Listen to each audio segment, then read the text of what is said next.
Vamos pensar um pouco sobre como era que o Senhor agia com relação a missões no passado.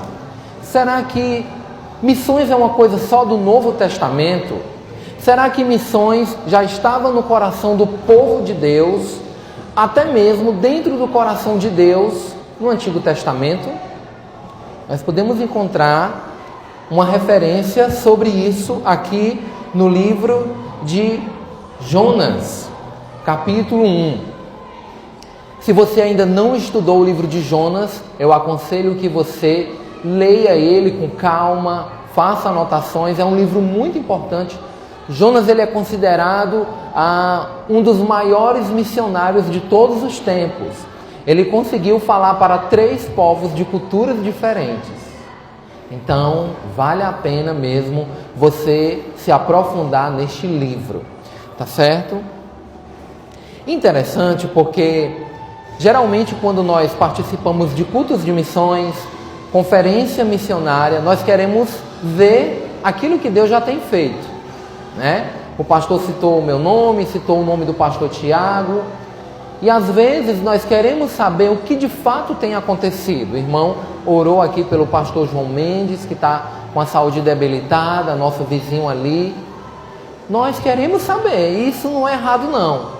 O povo de Deus precisa saber como é que vai a obra do Senhor. Jesus mesmo disse que nós precisávamos ir ao mundo, né? Lá em Isaías diz que nós somos as testemunhas. Diz o Senhor, meu servo a quem escolhi. Agora, como é que o crente, ele vivia missões no Antigo Testamento? Essa é a resposta que você vai tirar, tá certo? No final da mensagem. E nós vamos ver 3 argumentos para isso. Amém? Todos encontraram? Para fazermos a leitura dos 3 primeiros versículos. Em Jonas, capítulo 1, versículo 1, 2 e 3. Vamos ler todos juntos? Veio a palavra do Senhor a Jonas, filho de Amitai, dizendo: Dispõe-te, vai à grande cidade de Nínive, e clama contra ela, porque a sua malícia subiu até mim. Jonas se dispôs, mas para fugir para Tarsis, e tendo descido a Jope, achou um navio que ia para Tarsis. Pagou, pois, a sua passagem e embarcou nele, para ir com eles para Tarsis, para longe da presença do Senhor. Interessante que me responda a algo, seja bem claro e sincero. Não tenha vergonha. Deus ele é obrigado a te salvar? Sim ou não? Não. Deus ele não é obrigado a salvar você. Mas ele fez isso, não fez? E o que você fez para merecer essa salvação? Nada. Eu não tinha nada de bom para oferecer para Deus e nem você. Mesmo assim, sem ser obrigado, o Deus Santo se compadece do homem pecador. E é assim que Deus age ao longo da história da humanidade. Mesmo Ele reinando no seu trono celestial, comandando e controlando tudo e todos, Ele se importa comigo e com você, que somos um grão de pó. Ele faz isso conosco. E o interessante é porque estava nos planos de Deus salvar e restaurar uma cidade, a cidade de Nínive. E o interessante é que Deus queria que esse plano fosse concretizado, mas tinha que ter alguém humano para executá-lo. E interessante que Deus chama, Ele escolhe uma pessoa específica. Veja no versículo 1, quem Ele faz, quem Ele chama, para que esse projeto se realize e aconteça. Diz mais uma vez o versículo 1, veio a palavra do Senhor a quem? A Jonas. Mas naquele tempo esse nome era muito comum. Como Bruno é muito comum hoje, né? Como Isaac é muito comum hoje.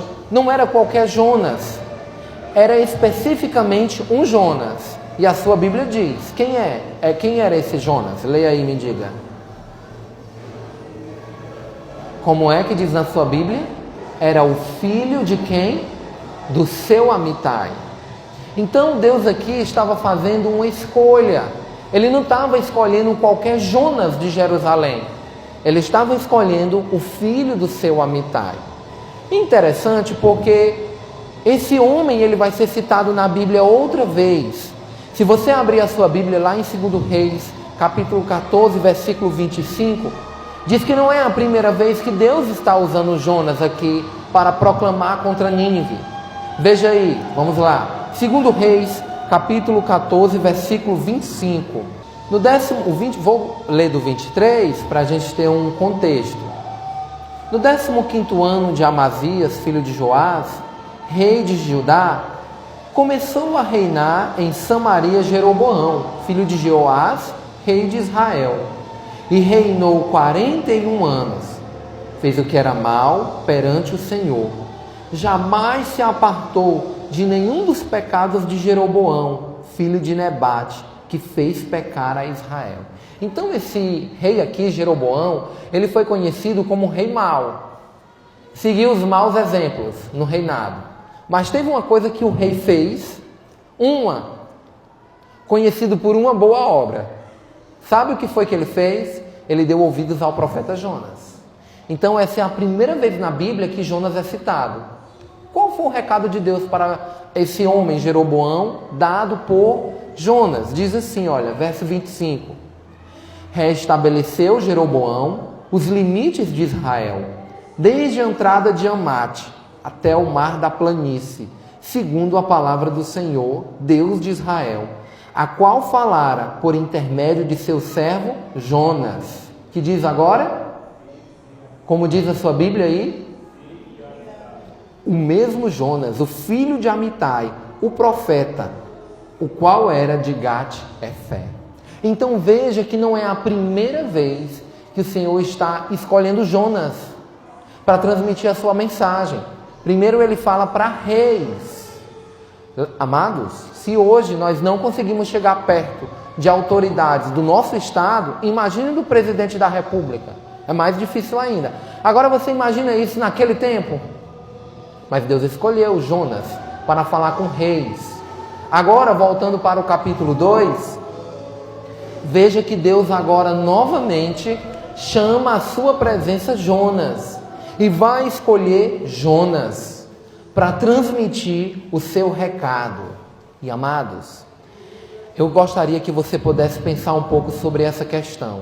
Olha, assim como Jonas ele foi escolhido para levar a mensagem de Deus, para executar um projeto que Deus tinha naquela cidade tão pecadora, eu e você também somos escolhidos por Deus. O crente é escolhido por Deus para executar o seu plano neste mundo. Então, muitas vezes, alguns crentes pecam, achando que a obra de evangelização, de missões, de ensino da palavra de Deus é apenas do pastor, da família mais antiga, daqueles que fazem seminários. Claro, de fato, nós precisamos ter capacitação. Mas todos nós somos chamados por Deus, somos escolhidos por Deus para cumprir os planos dele aqui neste mundo. Lembra dos discípulos? Jesus disse para eles, olha, vocês agora vão ao mundo e vão pregar o evangelho a qualquer criatura. Então, o Senhor está aqui confirmando e afirmando o que ele já dizia no Antigo Testamento. Ele vai escolher o seu povo para pregar a palavra dele. Amém? Se você não se sente uma pessoa vocacionada, chamada por Deus para fazer missões, para evangelizar, para falar de Jesus, não pense assim. Isso é um pensamento diabólico, demoníaco, que você deve abolir da sua mente e pedir o Espírito Santo para que possa crer no que o Senhor diz para a sua palavra com relação a missões. Há tantas pessoas neste mundo que estão precisando ouvir a palavra de Deus, e você sabe muito mais do que muitos que estão aí fora, que não conhecem ainda 1% do que nós já sabemos. Se no final do ano o pastor Gedanias fosse dar um certificado pelas horas de que você assistiu o culto, eu tenho certeza que o seu certificado ia ser bem recheado, não era não? Com tantas horas, sei lá, vamos supor, vamos chutar aí umas 300 horas. Porque se você vem o culto da semana, é mais ou menos umas 2 horas que você passou no culto, não é verdade? Então você tem muito conhecimento. Esse é o melhor seminário que alguém pode participar, a igreja local. Então, conhecimento o crente tem. Agora o crente precisa entender que ele também é um escolhido do Senhor para falar do amor dele para as pessoas. Então não esqueça disso. Você é uma pessoa escolhida por Deus, como Jonas foi. Amém? Então sinta-se assim. E a partir de hoje, comece a viver pensando nisso. Eu fui escolhido por Deus para pregar o evangelho para essa pessoa que está aqui do meu lado. Para esse meu vizinho que eu nunca olhei para a cara dele. Pensa sobre isso. Versículo 2. Vamos ver outra forma como Deus agia com missões no Antigo Testamento. Agora vamos ver a mensagem de Deus. Deus chama, agora ele vai dizer por que ele está chamando Jonas. Diz assim: dispõe-te, vai à grande cidade de Nínive e clama contra ela, porque a sua malícia subiu até mim. Interessante que naquele tempo o Império Assírio era o grande império que comandava o mundo. Se hoje em dia China é um império grande, Estados Unidos manda, tem domínio sobre outros países no planeta Terra, nesse tempo aqui de Jonas era o Império Assírio. E os assírios não queriam nada com Jeová, não queriam nada com Deus, né? Eles eram adoradores de Deus falsos. Quando a gente estuda um pouco esse povo na arqueologia, nós vamos perceber o quanto esse povo, eles eram cruéis. Tão cruéis que eu vou dar um exemplo aqui de como é que esse povo, mostrar um pouco da crueldade deles. Hoje em dia, quando alguém é preso, então a polícia, o raio vem e coloca o que aqui no punho? As algemas, né? Então, qualquer passo falso, qualquer rebeldia de querer se soltar, terão os pulsos, né, rasgados, cortados. Sabe onde é que naquele tempo eles já usavam algema? Mas sabe onde é que eles colocavam a algema nos seus prisioneiros, nos seus escravos? Aqui, ó.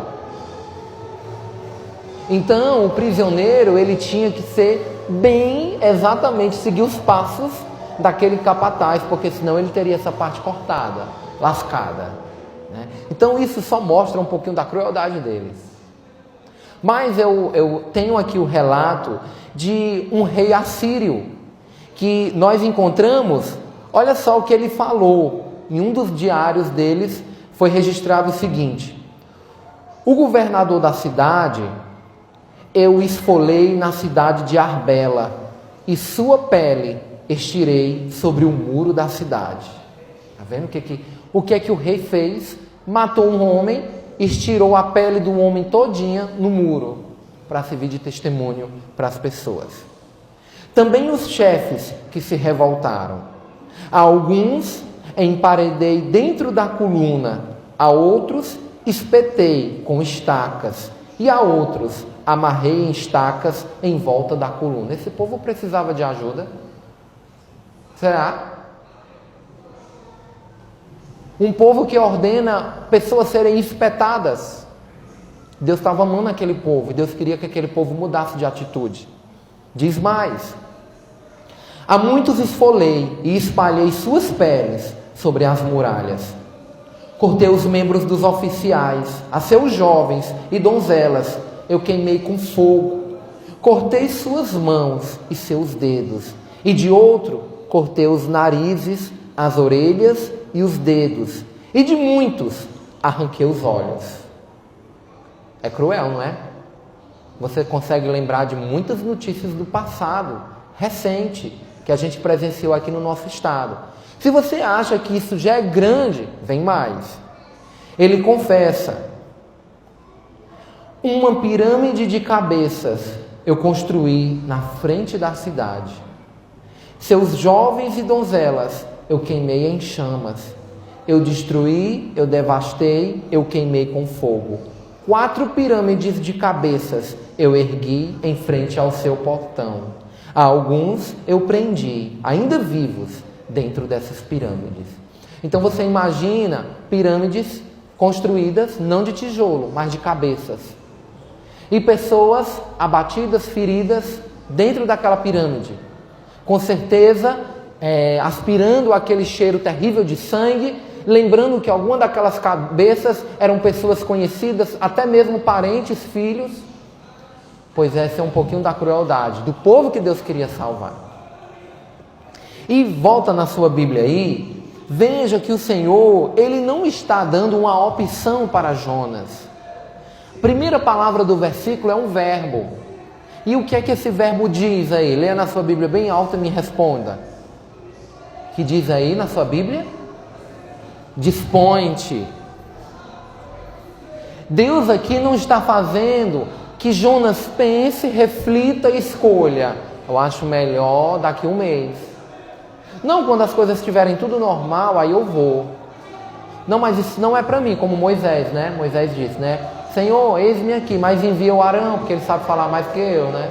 Não. O Senhor aqui, Ele está dizendo, olha, se disponha, eu quero é você. Eu não quero que você fique se esquivando nas paredes, dando uma de corpo mole, né? Eu quero é você. Você vai ter que se dispor. Hoje em dia, as empresas, elas têm mais apreço por aqueles funcionários que são considerados hoje em dia como bombril, né? Faz tudo, né? Nós chamamos isso de proatividade. São pessoas proativas. É responsável pela limpeza, mas se não tem ninguém lá na portaria, deixa o seu serviço, limpa tudo e vai ficar na portaria, até o porteiro chegar. São pessoas proativas. Deus também quer que o seu povo seja assim, um povo proativo. Um povo que não fique esperando, acomodado no banco, mas um povo que entenda a ordem de Deus. Porque foi isso que o Senhor fez aqui com Jonas. Ele ordena. Veja novamente o versículo 2. Dispõe-te. Vai. Né? Clama. O Senhor está ordenando, está mandando. Olha, dispõe-te, Jonas. Vai à grande cidade de Nínive e clama contra ela, porque a sua malícia subiu até mim. Então aqui não era novidade para Deus o pecado do povo ninivita. Nínive era a capital da Assíria. Não era um lugar tão grande, mas era um lugar grande no coração de Deus. E o Senhor diz, Jonas, esse povo age dessa maneira com crueldade, não quer saber do Deus de Israel, porque são pecadores, Jonas. Você deveria ser sensível para entender esse lado pecador desse povo. Mas eu quero fazer uma mudança, uma transformação na vida dos ninivitas. E aí Deus está denunciando o pecado dos ninivitas. Veja no versículo 2 e me responda, que pecado você encontra aí? No final do versículo diz que a malícia do povo subiu até Deus. Então aquele povo tinha um desejo mau, uma vontade de agradar a eles mesmos, uma satisfação pessoal, no lugar do Senhor ser a satisfação das suas vidas. Mudou alguma coisa hoje? Você fazendo uma análise do tempo que nós vivemos, no contexto onde a igreja do século 21, do mundo pós-moderno, está inserida aqui. Mudou alguma coisa ou as pessoas hoje em dia, elas não querem mais fazer o seu próprio desejo, elas querem fazer a vontade de Deus? Me responda. Elas querem continuar fazendo o que agrada mais a si. Dentro do coração do ser humano existe uma cadeira, um trono. E no trono do coração de cada ser humano está sentado quem? O eu. A nossa própria vontade. Não mudou. O diabo não mudou. O mundo passou, estamos vivendo outros tempos, outros séculos, mas o pecado ainda é o mesmo, afasta o homem de Deus. Deus queria que esse pecado fosse perdoado e por isso escolheu Jonas, ordena Jonas para pregar o evangelho para aquele povo. E meus amados, Deus queria a prontidão de Jonas. Quando Deus ordena com 3 verbos, Ele não está esperando que Jonas fique lá, meditando, como a gente diz, né? Matutando, achando um tempo bom, não. Deus queria que ele fosse um homem proativo. Hoje, Deus também está ordenando você, meu irmão e minha irmã. Certa vez, perguntaram a uma missionária aposentada. Trabalhou muitos anos nas tribos indígenas e voltou para os Estados Unidos para se aposentar. Aí ela foi ter uma sabatina com os seminaristas, os alunos, e perguntaram para ela: missionária, qual foi o pregador que a senhora ouviu no dia do seu chamado missionário? Aonde foi que a senhora estava? Qual era a conferência missionária que a irmã estava? Que Deus falou ao seu coração? E sabe qual foi a resposta daquela missionária? Muito experiente, ela disse: eu ouvi o chamado de Deus quando um dia eu estava fazendo o meu devocional no meu quarto. Só eu e Deus. E eu vi versículos que o Senhor estava chamando, ordenando o crente a falar do amor dele. Pronto. Naquele dia eu entendi que eu precisava fazer mais a obra do Senhor. Ou seja, aquela irmã simplesmente, ela ouviu de Deus, pela palavra do Senhor, versículos que diziam: olha, eu estou lhe dando uma ordem, vá ao mundo inteiro e pregue o evangelho a toda criatura. Então, meu amado, minha amada, não espere um chamado missionário. Você já tem. Desde o dia que você se converteu, o Senhor já está contando que você faça discípulos. Desde o primeiro dia. Então, saiba que assim como Jonas foi ordenado no passado para fazer missões, para pregar a palavra de Deus, você também é ordenado por Deus. É muito triste, às vezes, toda semana nós estamos numa igreja diferente, né? Por 4 anos eu estava tomando a frente de uma implantação, de um trabalho bíblico ali em Maranguape, a cidade onde nós moramos.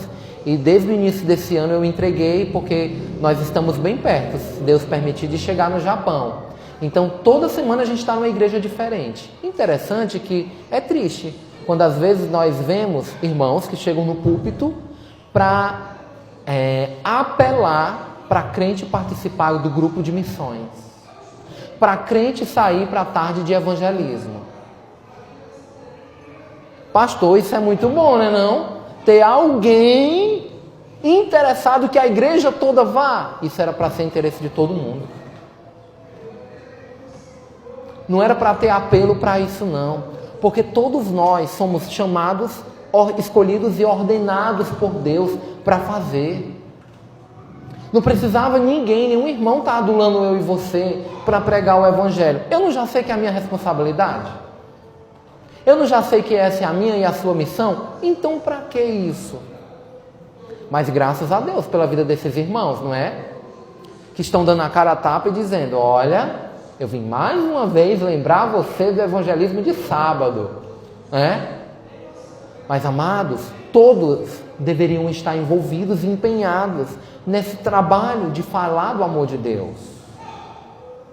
Isso é muito sério.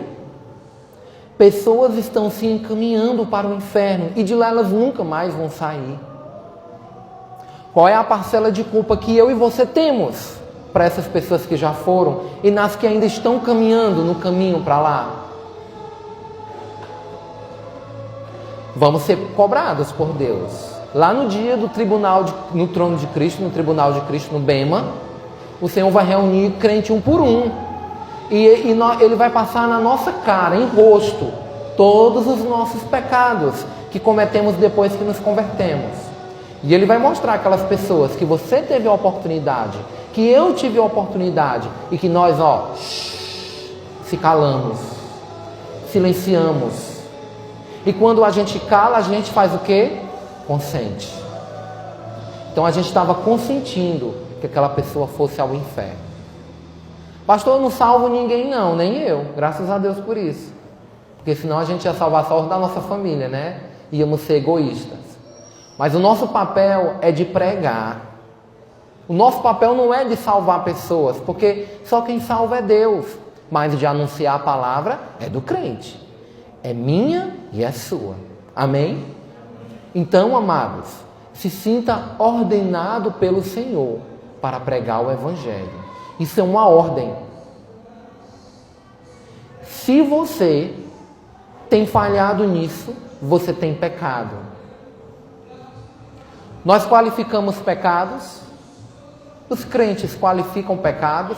Para o crente existe um pecado maior e outro menor. O que você acha? Para Deus não existe qualificação de pecados não, mas para o crente existe. Nós achamos alguns pecados com mais gravidade do que outros. E o pecado de não pregar a palavra de Deus está na cota dos crentes, como um pecado de menos valor para Deus. É aí que você se engana, certo? A mesma coisa de você roubar, para Deus tem o mesmo peso de você não pregar o Evangelho. Saiba disso. Ah, pastor, para Deus não tem tamanho de pecado. Tem não. Mas nós classificamos pecados. Nós herdamos isso da antiga religião. Pecados mais graves, pecados mais leves. Para Deus não existe isso não. Quando Ele dá uma ordem, ide por todo mundo e pregar o Evangelho a toda criatura, se você não faz, você está pecando. E você vai prestar conta com Deus por causa desses pecados. Entende? Isso é muito sério, isso é uma gravidade. Quando nós aceitamos a Cristo, levantamos a mão e temos a certeza da vida eterna, tem também as responsabilidades. Ele está ordenando que você faça alguma coisa por aqueles que estão perdidos. Eu não posso examinar a sua vida, mas você, junto com o Espírito Santo, pode se examinar e saber: será que eu tenho falhado em não falar de Cristo? Quantas oportunidades eu já perdi? Quantas almas o Senhor vai cobrar de mim porque eu não preguei o Evangelho? Lembra das palavras do apóstolo Paulo? Ele nos ensinou: prega a palavra, insta, quer seja oportuna, quer não. Ora ao Senhor para que Deus possa te dar uma oportunidade de pregar. Às vezes a oportunidade está lá, escancarada, estampada, e você ainda perde. Então pensa sobre isso, tá certo? Você é ordenado por Deus. E para finalizar, vamos para o versículo 3 na sua Bíblia. Jonas se dispôs. Opa, não era isso que Deus queria, que ele se dispusesse, não foi? No versículo 1. Lembra que no 2 ele disse disponha, não é isso? Agora no versículo 3 está dizendo que ele fez o quê? Que ele se dispôs. Olha aí, rapaz, que coisa boa. Mas o versículo diz: mas para fugir da presença do Senhor para Tarsis. Incrível. O homem se dispõe, mas o homem se dispõe para fazer o serviço dele ou de outros, é? Ele se dispõe para fugir da presença do Senhor. Interessante porque Deus queria que ele fosse para a cidade de Nínive. Nínive é como se fosse aqui. Vamos imaginar um mapa na sua mente. Israel no meio, Nínive desse lado, e ele queria ir para Tarsis. Tarsis ficava bem aqui, do outro lado, certo? Então, interessante porque nós sabemos que a geografia de Israel não existe beira-mar, não pode atracar navios, né? Porque não é como aqui, né? A orla marítima de Fortaleza, não é assim lá. É um desfiladeiro bem grande, né? Então, ele precisava ir para outra cidade para chegar em Tarsis. Ele precisava ir para uma cidade que tinha um porto. E naquela época, o porto mais importante ficava na cidade de Jope. Ele arquiteta tudo. Veja aqui, olha, a continuação da leitura do versículo. E tendo descido a Jope, essa cidade que eu mencionei para os amados, achou um navio que ia para onde? Que diz na sua Bíblia? Para Tarsis. Pagou, pois, a sua passagem e embarcou nele para ir com eles para Tarsis, para longe da presença do Senhor. Então imagine, olha, Israel no meio, Tarsis desse lado. Tarsis é mais ou menos na altura da Espanha hoje em dia, tá certo? E Nínive do outro lado.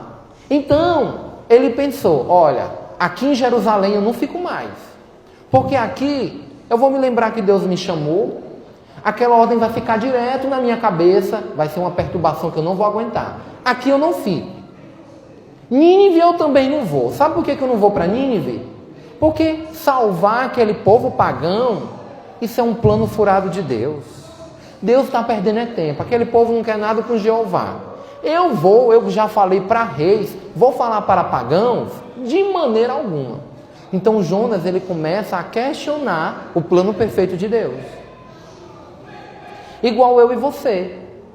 Quando nós não estamos sensíveis ao plano que Deus tem para mim e para a sua vida, nós começamos a questionar. Aí ele diz, olha, eu tive uma ideia brilhante. Eu vou para o outro extremo, eu vou para Tarsis.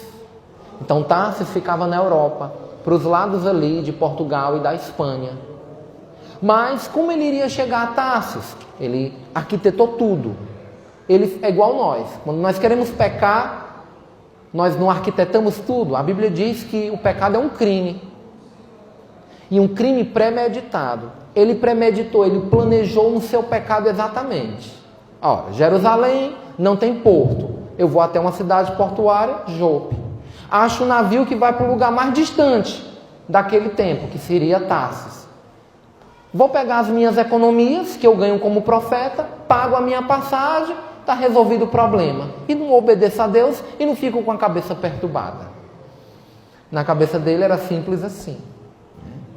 Mas eu acredito, a Bíblia nos diz que o próprio Jonas que escreveu esse livro. Então quando ele está escrevendo esse relato, essa narrativa da sua vida, depois que passou, ele está confessando o seu pecado. Por 2 vezes ele repete uma frase que nós não podemos perder de vista. No início do versículo e no final. Você consegue, já percebeu aí uma repetição de uma expressão? Ele diz, olha, mas para fugir da onde? Pode ler bem alto. Da presença do Senhor. Aí lá no final, ele vai justificar de novo a decisão. Ele diz no versículo 3, para ir com eles para Tarsis. Para onde? Para longe da presença do Senhor. Então aqui ele agiu e aí depois ele justifica. Eu vou para longe da presença do Senhor. Eu vou ficar bem distante de Deus. Eu vou procurar um lugar que Deus não fica. Para eu não ficar lembrando, sendo martirizado com os meus pensamentos. Não, assim não. Então ele vai para onde? Pega o navio para ir para Tarsis, junto com os marinheiros. Pergunta. Nós conhecemos um salmo muito lindo. Já virou até música, muito cantado. Salmo 139. Vocês conhecem o Salmo 139? Que diz que o Senhor está nos tecendo ainda no ventre materno. Senhor, Tu me sondas e me conheces. Sabes quando me assento e quando me levanto. Abra lá a sua Bíblia, no Salmo 139. Vamos conferir isso aqui. Esse salmo vai nos ajudar a entender se de fato o que Jonas tinha planejado na sua cabeça ia dar certo ou não. Veja o versículo 7. Isso aqui era Davi cantando, refletindo um pouco sobre a soberania de Deus, sobre aquilo que o Senhor podia fazer com qualquer ser humano. Amém? Misericórdia? Olha o que diz o versículo 7. Para onde me ausentarei do teu espírito? Para onde fugirei da tua face? Davi, ele faz perguntas, mas ao mesmo tempo ele já nos dá as respostas. E quais são as respostas? Onde é o lugar que dá para a gente se esconder de Deus? Fugir de Deus? Aí ele vai dizer. 8. Se subo aos céus, lá estás. Então ele está dizendo, olha, eu posso ir para o lugar mais alto. A montanha que a gente lá de cima, ninguém lá de baixo nos vê porque as nuvens nos cobrem. O Senhor está lá. Se faço a minha cama no mais profundo abismo, lá estás também. Rapaz, se Davi vai se esconder naquelas grutas onde os tatus, aqueles bichos lá que só quer viver na escuridão, naquelas grutas perdidas ali, Deus vai estar presente. Não importa a localização, no alto ou no baixo, em todo lugar, Deus habita. Verso 9. Se tomo as asas da alvorada e me detenho nos confins dos mares, ainda lá me haverá de guiar a tua mão e a tua destra me susterá. Ele pega um barquinho, ele pega um navio, aí envereda para dentro do mar. Quem já andou de barco, de jangada, tem um momento que você não vê mais a terra. Não sei se você já teve essa experiência. Mas de tanto você ir, não é muitas horas não, é alguns minutos. Chega uma hora que você não consegue mais avistar a terra, a beira-mar. É mais ou menos essa ilustração que ele quer fazer o povo pensar. Se eu pego um barco e eu entro aí, enveredo dentro do mar, eu sei que você vai estar comigo, Senhor. Então, em todos os lugares, o Senhor está habitando. E para finalizar, ele diz: se eu digo, as trevas com efeito me encobrirão, e a luz ao redor de mim se fará noite, até as próprias trevas não te serão escuras, porque as trevas e a luz são a mesma coisa. Eu posso estar no breu, na escuridão, lá o Senhor vai me encontrar. Esse é um salmo clássico. Esse é um salmo que era entoado nas sinagogas, no templo. E ele foi escrito antes de Jonas nascer. Como era profeta, detentor da oratória, dos escritos, tinha conhecimento, ele conhecia o Salmo 139. Então aqui diz que nós podemos fugir da presença do Senhor, sim ou não? Não tem nenhum lugar. Essas são as duas perguntas que Davi faz no versículo 7. Para onde eu vou fugir? Para onde eu vou me ausentar? Jonas, como um profeta, sabia que não tinha nenhum lugar que ele fosse, que ele está escondido diante de Deus. E mesmo assim, o que é que ele faz? Paga a passagem, investe no pecado, paga para executar o seu pecado e vai. Tudo isso é para a gente ver, sabe o quê? Agora nós vamos ver a característica do crente com relação a missões.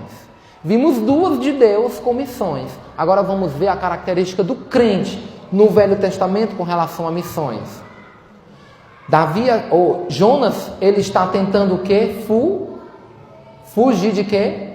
Da presença do Senhor. Isso é o que ele afirma no versículo 3, por duas vezes. Amados, é diferente hoje? É diferente hoje? Muitas vezes você tenta fugir da missão de falar de Cristo para as pessoas. Você sabe que deve fazer. Você tem os testemunhos bíblicos, porque na sua casa você tem muitas Bíblias.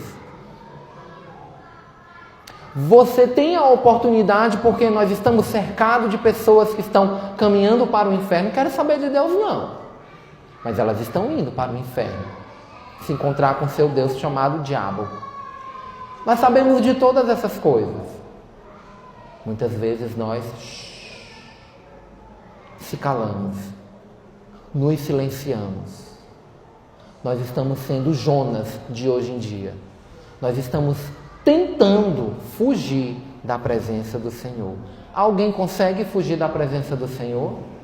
Hein? Pode querer, mas não vai conseguir. Você pode preencher o seu dia com inúmeras atividades diversas. Mas se Deus está dizendo que você precisa falar do amor dele, você tem que arrumar tempo para fazer isso. Não tente fugir, não. Jonas tentou fugir. Mesmo assim, Deus não desistiu de usar ele para a transformação dos ninivitas. Quando nós negamos fazer a vontade do Senhor, quebramos a cara. E depois nós voltamos com a cara no chão, querendo que o Senhor nos use. Ele vai executar os planos dele, você querendo ou não. Sabia disso? Lembra no dia que você se converteu? Já era, a sua vontade não prevalece mais, é a vontade de Deus. Mesmo que você seja aquele crente que faz uma birrinha como um menino, que não quer fazer o que a mãe e o pai manda, Deus vai executar os planos na sua vida. E se Ele quiser usar você, Ele vai quebrar essa sua resistência. Amém? E você precisa estar sensível para entender se de fato o que Deus quer para a sua vida é isso ou não. Mas uma coisa é certa, todos nós somos escolhidos, todos nós somos ordenados, todos nós tentamos fugir da presença do Senhor com relação a missões. Nesse sentido, o crente é um tolo. O profeta Jonas, considerado também um tolo, porque mesmo conhecendo esse texto do Salmo 139, ainda foi querer fugir de Deus, não? E aí, você vai ter a continuação dessa história, o desenrolar todo, o milagre que Deus fez na vida daqueles ninivitas, como foi importante a salvação ter chegado naquela cidade, né? Pessoas que se converteram e mesmo assim Jonas, mostrando ser um judeu nacionalista, no final do livro, né? Arma uma cabaninha, faz um camarote VIP e diz: Senhor, eu ou eles, eu espero fogo, manda fogo e destrói todos. Quero ver quem é que você escolhe. Ou o profeta, que já falou até para reis, ou esse povo que se converteu agora. Jonas coloca Deus numa esquina, né? Numa quina e coloca Deus lá e tranca Deus. Olha, faça o que eu quero ou... Amados, nosso Deus, Ele é soberano. Ele controla tudo e todos. E nós não queremos dar uma de Deus para Ele, porque nós vamos quebrar a cara. Nós vamos nos decepcionar. Ainda bem que o Senhor usa de misericórdia para comigo e contigo. Mas interessante, quando nós não amamos a obra de Deus, quando nós não amamos a Deus, não vamos guardar suas palavras, os seus mandamentos, e nós vamos deixar a obra de missões ir por água abaixo. Sabe o que é que vai acontecer? Você perde o privilégio de servir a Deus. E Deus chama outras pessoas para executar o seu plano.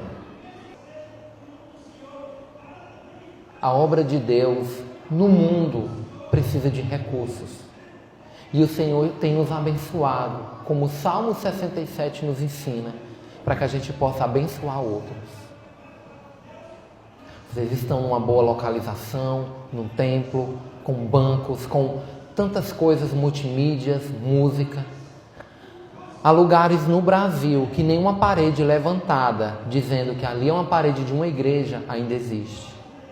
Tem muitos pastores que não possuem uma Bíblia para estudar e pregar a palavra de Deus. O Japão é um lugar onde há um missionário para atender 56 mil pessoas. Muitos deles não vão para o campo missionário por falta de encorajamento das suas igrejas, por falta de sustento financeiro, apoio. Pensa como é que você tem falhado nessa área de contribuição. Possivelmente, meu irmão, minha irmã, Deus tem falado contigo para você se envolver mais com a obra da igreja. Talvez você já tenha sido chamado, convocado, incentivado pelo pastor, por algum diácono, para se envolver mais com a obra. Mas você acha que não dá, que você não tem capacidade, que você não tem tempo. Fala com Deus. Será que você não está fugindo como Jonas? Ou até mesmo, você já tem um chamado missionário para servir a Deus de tempo integral, deixando seu emprego, deixando até mesmo a cidade que você mora. Mas você tem procurado dizer não para Deus. Não. Porque você não sabe o que o futuro te espera. O medo do amanhã, a falta de segurança que você sente em não ter coisas que você tem hoje, te fazem dar para Deus a resposta não. Se você tem esse chamado, fala com o Senhor também. Se arrepende da sua resistência. Ele vai te ajudar. Fiel é o que vos chama, o qual também o fará. É o que diz a palavra do Senhor. Amém.